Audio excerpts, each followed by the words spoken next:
Today, we're thankful for you and what you bring to our church. Your spirit, talents, generosity, imagine, and dedication reaffirm our fellowship and create a beloved community. Our heartfelt thanks to you on this day and for all days to come.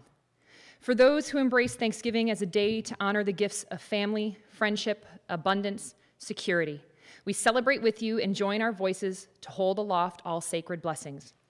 And for those who hold Thanksgiving as a day of sadness, who mourn for the hurt and loss of Native peoples, who are lonely, who grieve the loss of those dear and beloved, we hold your heartache and sorrow so you do not have to carry the burden alone. Blessings be upon you.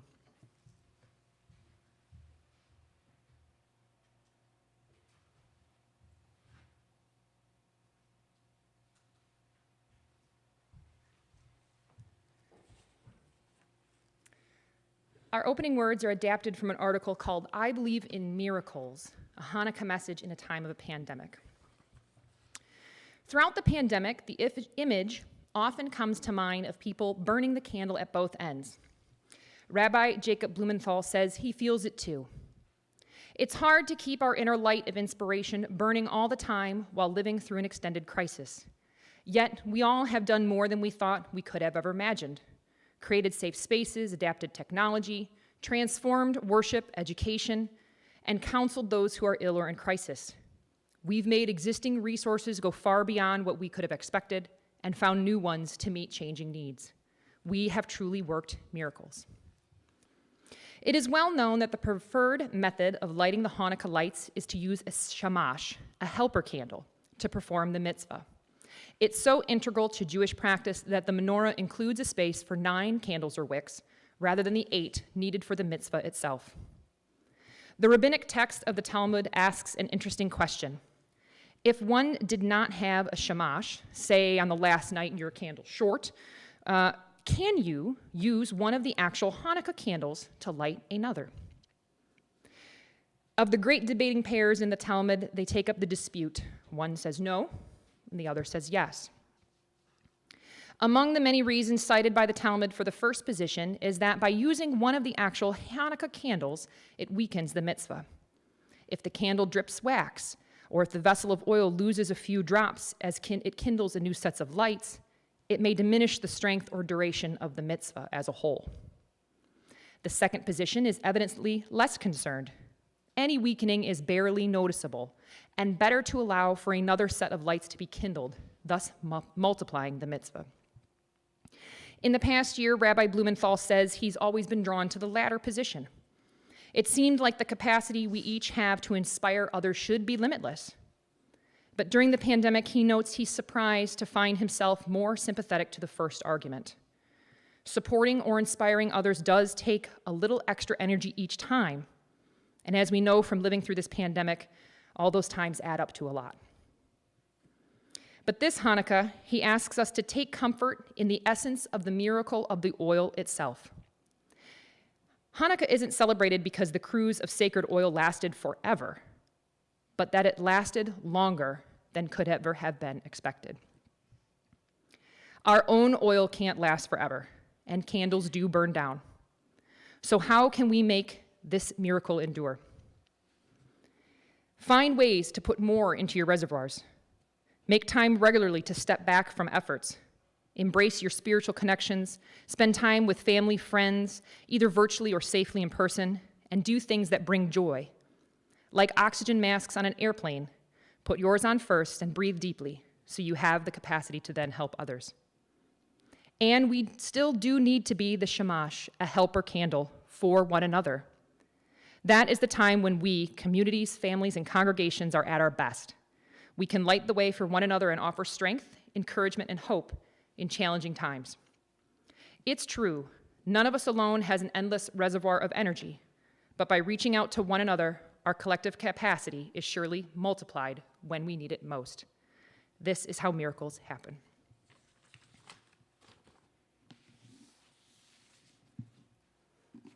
Please join me in reading our shared affirmation of the Uucf mission found on page 2 of your order of service.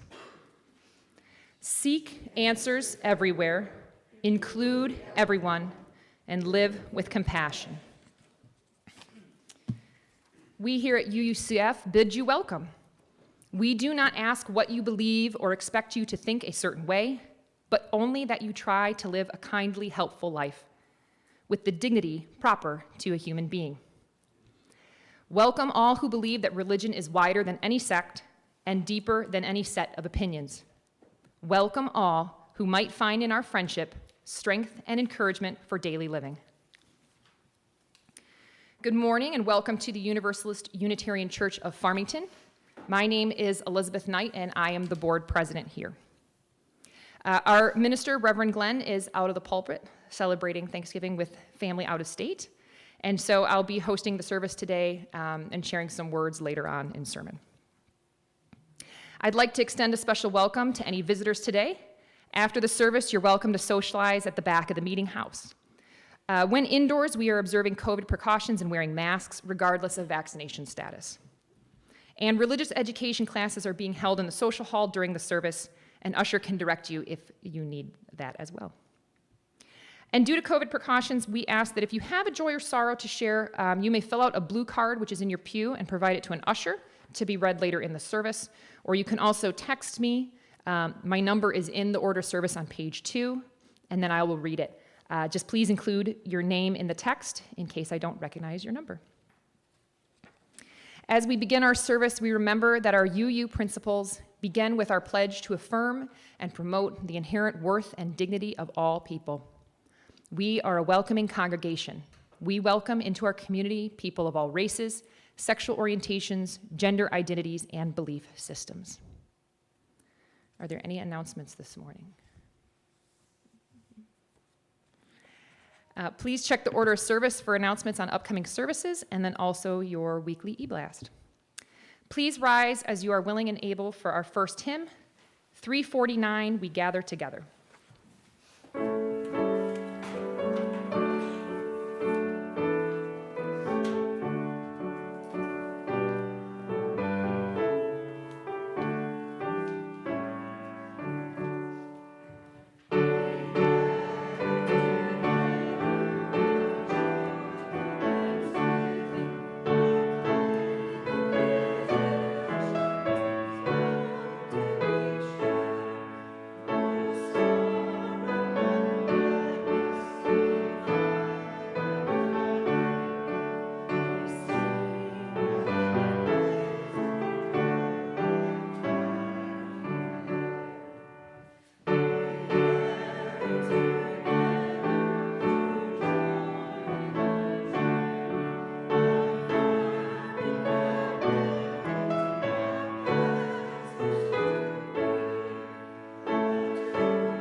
For our reading today, we're going to listen to the poem, What Do Teachers Make? By Taylor Molly.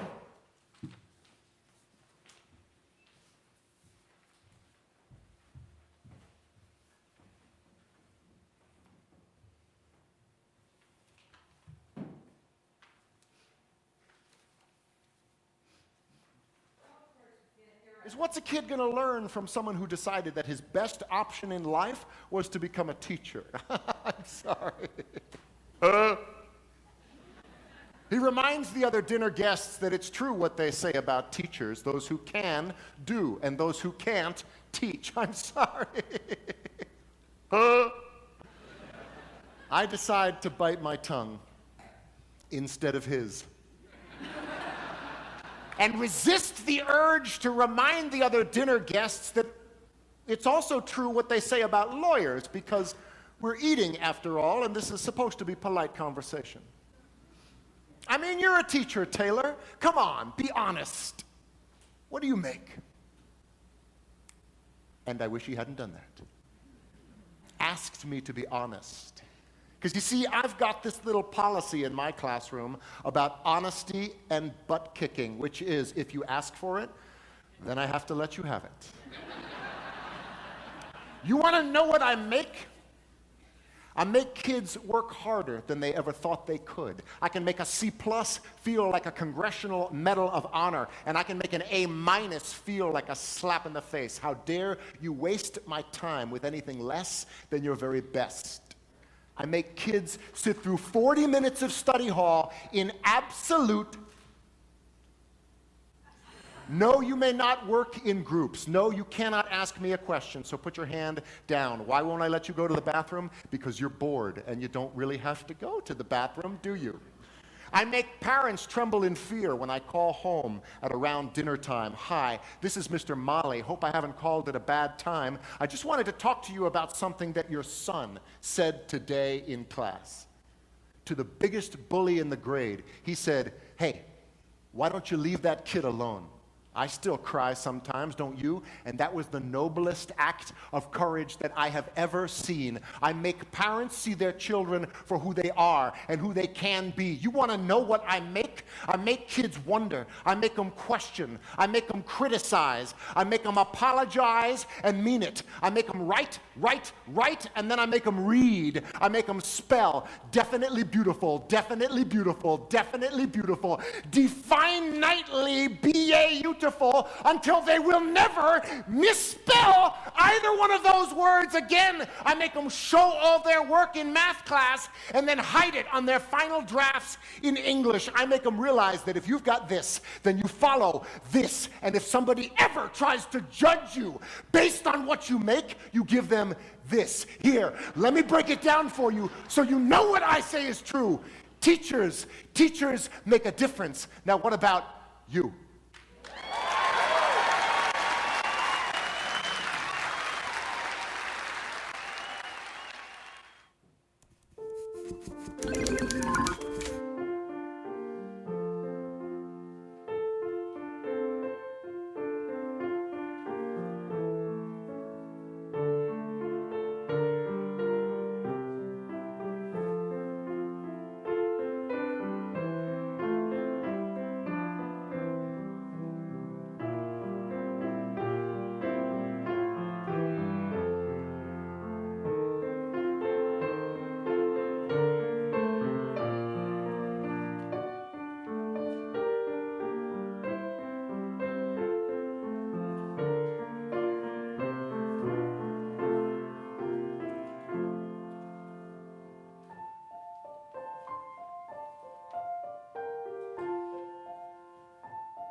Public education has its ties in UU history.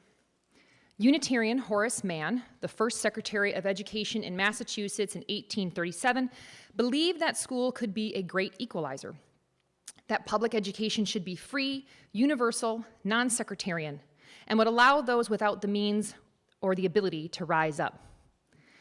In a democratic society, schools could be a place to teach central values important to that healthy society, compatible with many religions, but not held to one. Massachusetts normal schools became a model for similar developments in several other states, including here in Michigan. And in his later years, he was president of Antioch College in Ohio, which was a new institution committed to coeducation, non-sectarianism, and equal opportunity for African Americans. Horace Mann built the Massachusetts public education system with 6 principles in mind. Citizens cannot maintain both ignorance and freedom. This education should be paid for, controlled, and maintained by the public. This education should be provided in schools that embrace children from varying backgrounds. This education must be non-sectarian. This education must be taught using the tenets of a free society, and most importantly, this education must be provided by well-trained professional teachers. Now to the poem we just heard. The author is Taylor Mali. He's a well-known spoken word poet and teacher, 4-time National Poetry Slam champion, and from 1988 to 2012, he was on his personal quest for 1,000 teachers, recruiting people through his performances to become teachers either after reading or listening to his passionate poems about his own experiences teaching middle school, high school, and college. Personally, I stumbled upon Mali's work when I was exploring my own higher education. And despite after 5 major changes in college, I graduated with a degree in English with a focus on poetry rather than a teaching degree, which I did consider as one of those majors, but I never did fully embrace. I am still connected to the teaching world, though, through many family and friends, and I ended up marrying a teacher. From my current place as wife, I see the shadows and echoes of the teaching world through my husband. I've helped to set up his classroom at the start of the year, tacking bulletin boards, making copies. I've overheard conversations with colleagues about collective bargaining agreements and contracts, years being translated into steps, professional development workshops, courses. I've listened to him vent about new software programs and lack of technology, or the lack of parental involvement at parent-teacher conferences. I've watched him as he manages standardized testing materials, struggling literacy of transfer students, and have watched him create lesson plans to give his students every possible tip and trick in the book to score well on those standardized tests. Did you know that if you are taking a standardized test and you don't know the answer, you can't figure it out any other way, not in the material or anything else you can think of, you're best served to just pick C rather than guess? But of course, I wasn't always a spouse, as with, I'm guessing, most everyone here. More of my interactions with teachers came as a student. In elementary school, Miss Clark taught me that no matter how helpful you think you are being, helping a friend during an exam is still indeed cheating. In junior high, Miss Hutchinson taught us about the human heart by having us pump through a canvas maze of ventricles and chambers, trading red and blue sheets of construction paper between each other. In high school, Mr. Stinnett taught me how to translate and deliver sarcasm. Seriously, every time you asked him anything, he'd just go, no. Miss Bennett taught us how to capture an audience with our writing, and Mr. Fitz challenged us to learn all the words to "We Didn't Start the Fire," as well as research and understand the history behind the lyrics. Still working on that part. Mr. Kaufman taught me how to articulate my words so they would be heard in the back of the auditorium without a microphone. And he taught me not to take an audition rejection, or any rejection in life for that matter, personally. Sometimes the role fits you, and sometimes it does not. In college, I had professors like Judy, Lois, and John who taught me that it was okay to have a childlike view of the world, even as an adult in a graduate-level class. That it was okay to experiment and to fail, to get your hands dirty while creating something you love. And that it was okay, and encouraged even, to challenge the opinions of the professor when you thought the book was crap. Challenge away, you still have to read the book first. I'll never forget the smile that crept across his face when I told him the main character was gross and unlikable, only then realizing he was waiting for someone to tell him how bad they thought the book was. And now, as a parent, I get to see the interactions my sons have with their own teachers. For example, I know that no matter how old my oldest gets, he will recall how Miss Gordon read Roald Dahl's The Witches with enthusiasm and horror in 3rd grade. I will never forget this last year and a half, watching my children's teachers become Zoom experts, finding ways to keep their classrooms and communities connected and engaged. When my youngest started kindergarten, it was all online. A 5-year-old sitting at a Chromebook screen for 5-6 hours a day, navigating mute buttons and different Zoom meeting classrooms for art and gym. His teacher, Miss Spontelli, seamlessly blended 20 years of classroom experience into the digital world, providing us with photocopies and art project materials every Thursday night in a large brown paper bag for the following week. And when it was time for kids to return to the building, she welcomed them in person with open arms.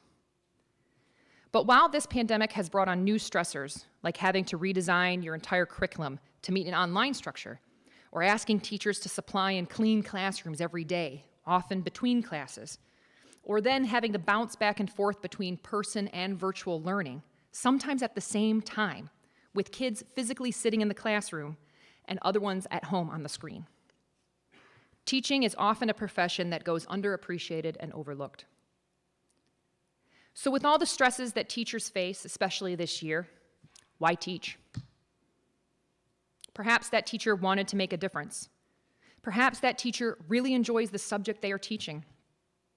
Perhaps they had a teacher once that was so inspiring, they sat in that classroom and thought to themselves, I want to be just like you. In an article of Why Do You Teach?, teachers were asked that very question. In their own words, as a teacher, you have this unique ability to help shape students and the future. And I wanted to become a teacher because I wanted to be part of the change. I want to be a person whose students can see as safe and supportive, a person who sees their ability and believes in them. I strive to see the whole child in his or her learning process, and my goal is to create a safe space where students can be themselves and take risks in their learning. I hope to empower them with strategies and help them develop a desire to learn.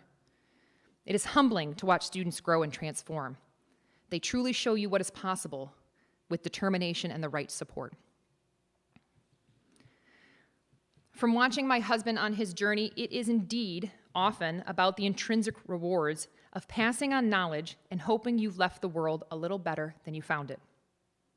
I've heard my husband speak with pride about the student whose writing was so beautiful he sponsored an after-school poetry club to encourage and grow that mind and others further.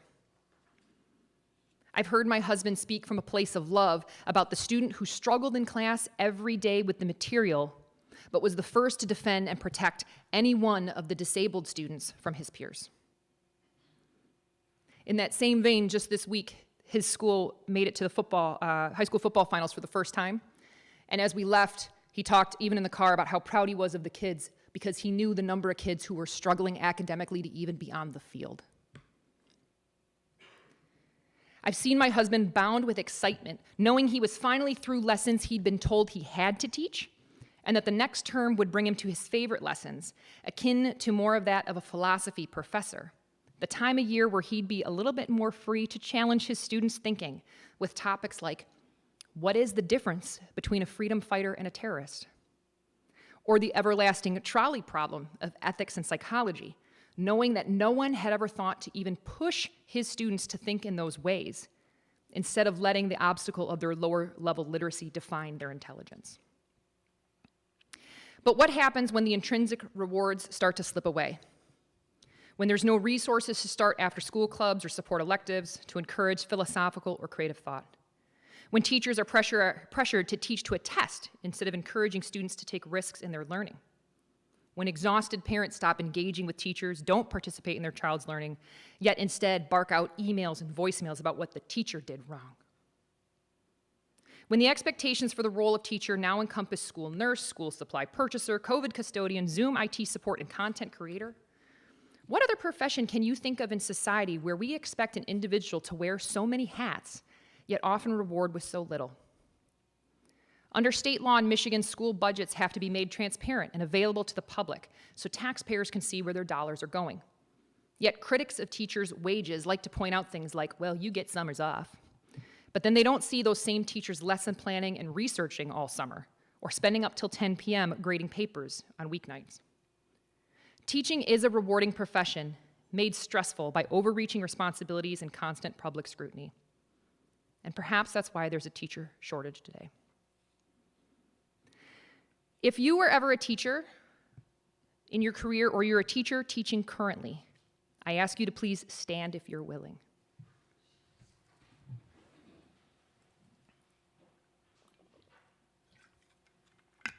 At each service now, we speak out loud the mission of this church. Seek answers everywhere. Live with compassion. Include everyone.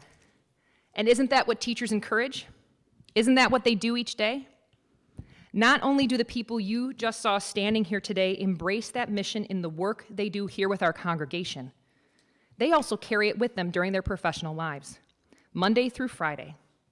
And in that, they encourage other young minds to live the principles of this congregation, whether those students have a clue what Unitarian Universalism is or not.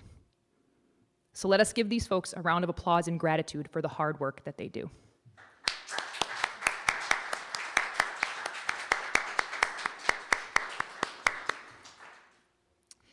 As Taylor Motley so poignantly pointed out, teachers make a difference. Now, what about you? Whether in a classroom or not, each of us here has been a teacher for another. Personally, I coach Little League. It's not a classroom, and it's only under a little bit of parental scrutiny. But I enjoy seeing the kids' skills grow over the course of a few weeks. Working with the kid and seeing that aha light bulb is so rewarding, even for the short time that I'm with them. Maybe you stood up, you more formally worked in education. Maybe you volunteered to help with religious education classes here at Uucf. You've coached a sport. Or maybe you've even just helped a colleague solve a problem or learn a new skill. Teaching is how we share knowledge with others around us, how we pass down our lessons, our experiences to new minds and new generations. So I encourage you each to share your knowledge and values with others as you go forth to make a difference. Encourage each other and challenge new ways of thinking in others and yourself. And even if you don't think you've ever been a teacher, I can guarantee you we have all been students. We have had people in our lives take the time to help us understand, to research, to grow, to believe in ourselves, to think differently, to be our best whole person. In preparing for this sermon, I came across an article by Andy Hargraves that pondered lessons from the pandemic with regard to teachers. He notes that the pandemic has forced us to think again, what is a world like without teachers? It's a place without an economy because parents can't go to work if their children aren't in school. It's a place where teenagers can't be with their peers, developing their senses of identity and responsibility away from their parents. It's a place that builds no sense of community or of how to participate in society. It's a place where teachers can't be the high watermark that separates order from chaos, where they can't intervene calmly when there's trouble, and where there's no one to help children focus when they are otherwise easily distracted. A world without teachers is also a place where children have no way to learn how to express their own ideas, listen to others, take their turn, and to value differences.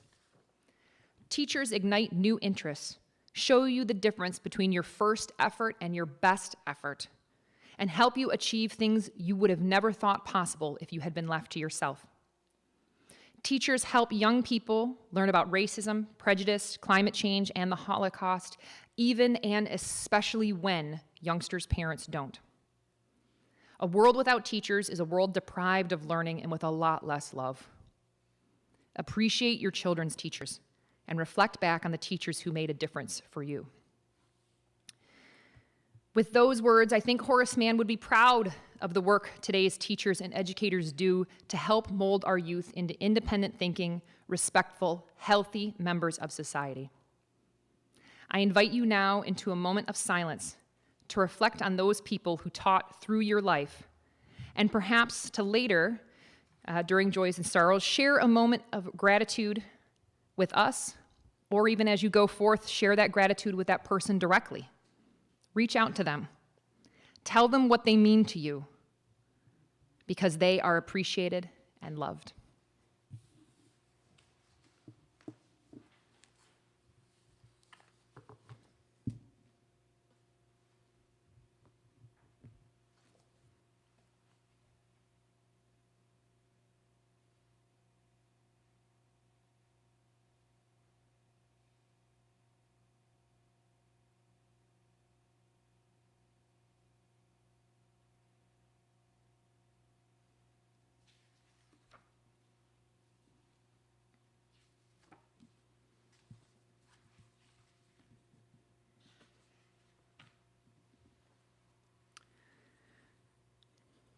Please join me in reading our unison offering words on page 3 of your order of service.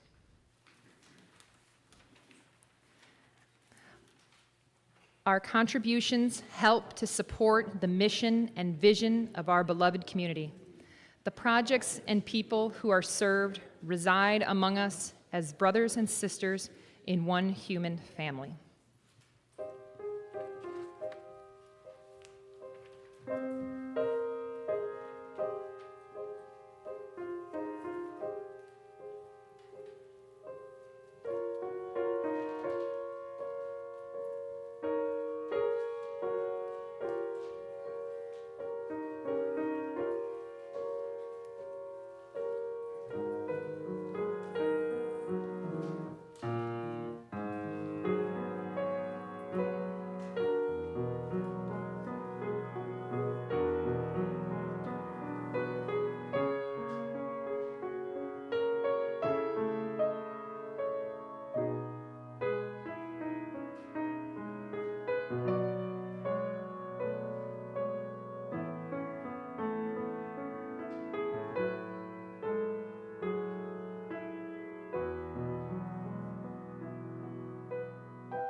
A perfect heart is one that has known love and loss, joy and sorrow. The perfect heart is one that has been shared. As joys and sorrows of our community are shared, we ask that you direct your energy, prayers, and meditations as a gift of compassion.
and other stories that individuals share here. So let's take a moment to send good energy and prayers out into the world for those teachers in our heart that may have impacted us in a positive way or may still be doing the good work.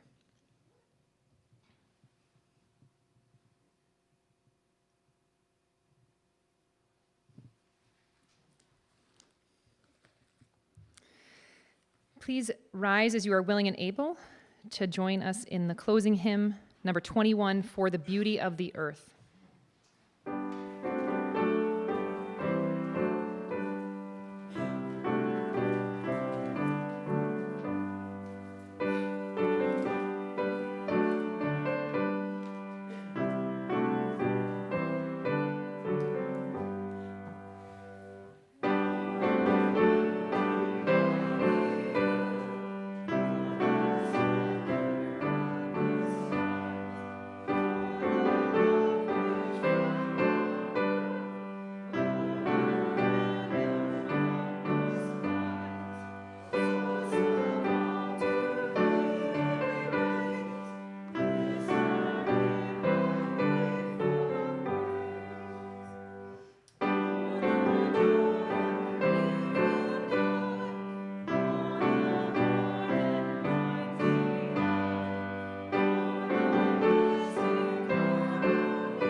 Our closing words are from Gwen Matthews. As December comes to open up before us, we welcome in the gift of reflection. We turn toward our holiday celebrations and search for common threads of meaning. As we begin with Hanukkah tonight, the first night of the Festival of Lights, which commemorates a time of miracles when the faith of the Jewish people sustained them to reclaim their holy temple and keep the light of the menorah burning for 8 days. We celebrate Yule, the winter solstice, where we are invited to explore duality, cycles, and seasons, and to witness the Holly King being overcome by the Oak King. Yule reminds us that we all partake in the miracle of renewal. And Christmas, the celebration of Jesus' humble birth in a manger, which offers us to revisit the miracle of birth and the desire to find saviors to heal the scars of humanity. Here in our church, you are just as much of a holiday miracle as the turning of the earth, as persistence and dedication to a faith, as the creation of each new life. We see the love you give to others, the space you create to hold one another's joys and sorrows, and the generosity and spirit you entrust to this community. You are the holiday miracle, and this community is one of miracle makers. Go forth to make more miracles.